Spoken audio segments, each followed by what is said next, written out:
So I remember being at this party and next door to my friend's house. And I think at this time I was thirsty. I went to the kitchen and looking for something to drink or whatever. And I remember this guy trying to talk to me. And the guy was like, oh, I want your number. I want to talk to you. And I was like, no, like, I'm here with, at the time, my boyfriend. I was like, no, I have a dude. Like, he's here with me or whatever. And he was like, I don't care. Like, I said, I want your number. And I was like, I said, no. And so, he kind of like blocked me in the kitchen, but I was still able to get out of the kitchen. So at this point, I'm like, I'm going to just go over to my friend's house for a little bit just to, get out of that area with him or whatever.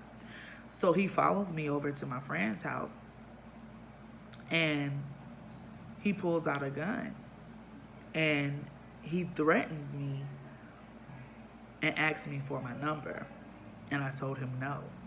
And I was terrified at this time. I was terrified at this time because I'm like, this man is really going to try to kill me because I didn't give him my number. And so I just remember like being in fear but not in fear. And I really was about to lose my life because I didn't give this man my number.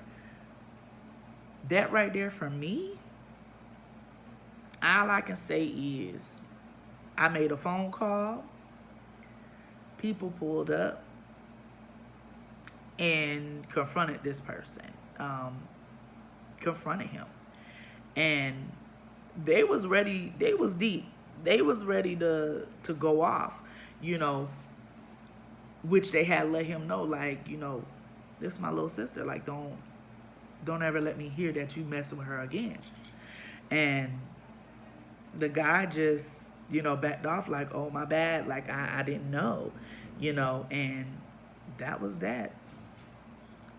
So I tell y'all, be careful when y'all going out to these, parties and different things like that. Be careful because you never know what a person has planned or is going to do.